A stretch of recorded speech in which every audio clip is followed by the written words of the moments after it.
Hello friends, welcome to my channel. দেশ এবং দেশের বাইরে থেকে যারা আজকে আমার ভিডিওটি কন্টিনিউ করেছে প্রত্যেককেই gardener tips with Kamal YouTube চ্যানেলে স্বাগতম।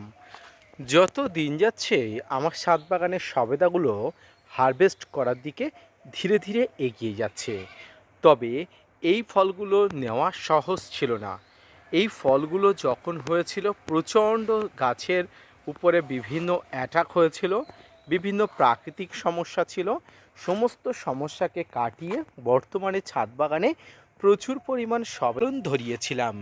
আর সেই ফলনগুলো ধীরে ধীরে বড় হয়ে দেখার মতো হয়েছে। আর কয়েকদিন পর থেকেই হয়তো এই ফলগুলো হারভেস্ট করার মতো উপযোগী হয়ে উঠবে।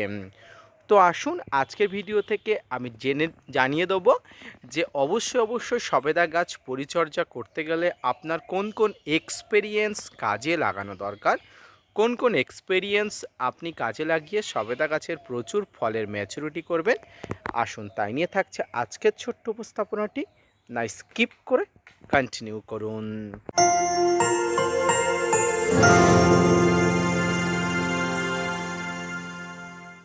সম্মানীয় দর্শক এবং শ্রোতা বন্ধুরা, দেশ এবং দেশের বাইরে থেকে যেখান থেকে আজকে আমার ভিডিওটি কন্টিনিউ করেছেন প্রত্যেককে নমস্কার, সালাম, আদাব জানিয়ে আজকের ছোট্ট উপস্থাপনাটি শুরু করছি। সবেদা বা চিকু বা থাই চিকু বিভিন্ন জায়গায় বিভিন্ন নামে পরিচিত। এই মুহূর্তে সবেদা গাছের যে ফলগুলো আপনারা দেখতে পাচ্ছেন সেই ফলগুলোর বয়স মোটামুটি 3 থেকে 4 মাসের কাছাকাছি। সবেদা ফল খুব ধীরে ধীরে বড় হয়, খুব ধীরে ধীরে গ্রোথ হয়। আর সবেদা ফলগুলোর গ্রোথ করার জন্য আপনার যথেষ্ট পরিমাণ খাবার দেওয়ার প্রয়োজন। প্রথমেই বলি, সবেদা ফুলের যখন ফুল আসে, ফুলগুলো যদি একটু হ্যান্ড পলিনেশন করে দেওয়া হয় তাহলে ফুলগুলো থেকে 100% ফলন হবার সম্ভাবনা থেকে যায়।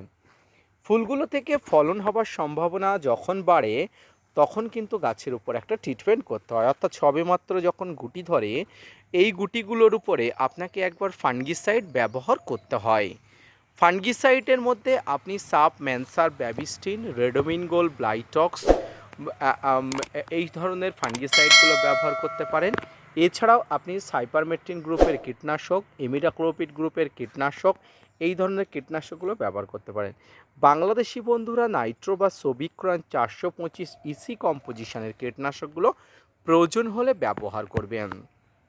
এবারে আপনার ছাদ বাগানের সবেদা গাছে শুধু কীটনাশক বা ফাঙ্গিসাইড দিলে হবে না, আরও দিতে হবে যেখানে পটাশের পরিমাণ আপনার গাছে বেশি থাকে, যেখানে বিভিন্ন ধরনের অনুখাদ্যের পরিমাণ গাছে সমতা থাকে, এই ধরনের খাবারগুলো দিতে হবে। আর এই ধরনের খাবারের মধ্যে অন্যতম হলো 0050 অর্থাৎ সালফেট অফ পটাশ। এছাড়াও আপনি লাল পটাশও গাছে ব্যবহার করতে পারেন। প্রতি 10 দিনে একবার করে ফল থাকা অবস্থায় সবেদা গাছে 0050 অর্থাৎ সালফেট অফ পটাশ প্রতি লিটার জলে 1 গ্রাম নিয়ে আপনি স্প্রে করে দেবেন এই ধরনের বিভিন্ন সবেদা গাছের। তাহলে কি হবে, সবেদা ফলগুলোর উপরে পটাশ সারের যে অভাব সেটা কিন্তু দূর হয়ে যাবে। এর পাশাপাশি আপনাকে ব্যবহার করতে হবে মাইক্রোনিউট্রেন্ট। মাইক্রোনিউট্রেন্ট এমন একটি পদার্থ যেটি ছাদ বাগানে গাছের ফল ঝরে পড়া, হলুদ হওয়ার হাত থেকে কিন্তু রক্ষা করে। আর এটি ছাদ বাগানে গাছের জন্য জরুরি। মাইক্রোনিউট্রেন্ট যে কোনো গাছের উপরে প্রভাব বিস্তার করে, আর প্রচুর পরিমাণ প্রভাব বিস্তার করে গাছের ফল ড্রপ হওয়ার সমস্যা কিন্তু কমায়। আর এই সমস্যা যাতে না হয় তার জন্য আপনাকে মাইক্রোনিউট্রেন্ট ব্যবহার করতে হবে। মাইক্রোনিউট্রেন্টের মধ্যে অত্যন্ত গুরুত্বপূর্ণ হলো বোরন। বোরন বা অনেকে মোবোবিন ব্যবহার করেন, অ্যাজ ইউ উইশ, আপনি যেটা খুশি সেটা ব্যবহার করতে পারেন, কোনো ধরনের কোনো অসুবিধা নেই। তবে এই সময় মে মাসের কাছাকাছি, এপ্রিল মাসের একদম শেষ সপ্তাহ, প্রচণ্ড তাপমাত্রা পড়ছে, প্রচণ্ড তাপমাত্রা। আর এই তাপমাত্রায় আপনার ছাদ বাগানের সবেদা গাছে প্রচুর পরিমাণ সূর্যের আলো লাগছে। সূর্যের আলো যেমন অতিরিক্ত ভালো নয়, ঠিক তেমনি অত্যন্ত জরুরি। সূর্যের আলো বেশি গাছে লাগলে পাতা পুড়ে যাওয়া বা ফল ঝরে যাওয়ার সমস্যা থেকে যায়। তার জন্য গ্রিন শেড বা গ্রিন নেটের ব্যবস্থা করতে পারলে খুবই ভালো।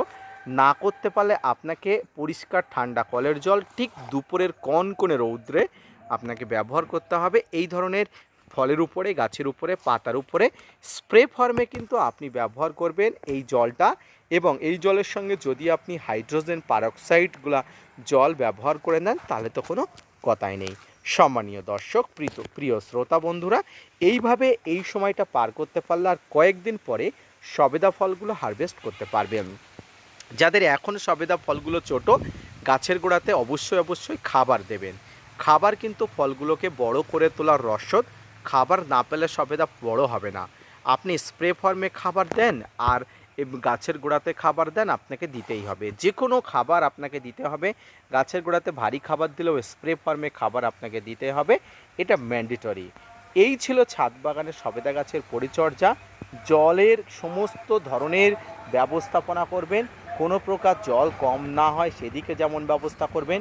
অন্যদিকে খাবার, স্প্রে ফর্ম, বিভিন্ন পোকামাকড়ের আক্রমণ, পতঙ্গনাশক, মাইক্রোনিউট্রিয়েন্ট বা অনুখাদ্য এবং ব্যবহার করবেন ছাদ বাগানের যথেষ্ট পরিমাণ সমস্ত প্রকার ম্যাক্রো এবং মাইক্রোনিউট্রিয়েন্ট ঘটিত খাবার।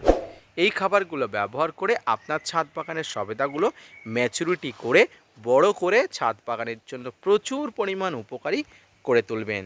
আজকের ভিডিওটি এই পর্যন্ত। আশা করি ভালো লেগেছে। যদি ভালো লেগে থাকে অবশ্যই আমার ছোট্ট ইউটিউব চ্যানেলটি ভিজিট করবেন, ভিডিওগুলো দেখবেন এবং যদি ভালো লেগে যায় আমার চ্যানেলটা সাবস্ক্রাইব করে পাশে থাকা বেল আইকনটি বাজিয়ে দেবেন। ধন্যবাদ।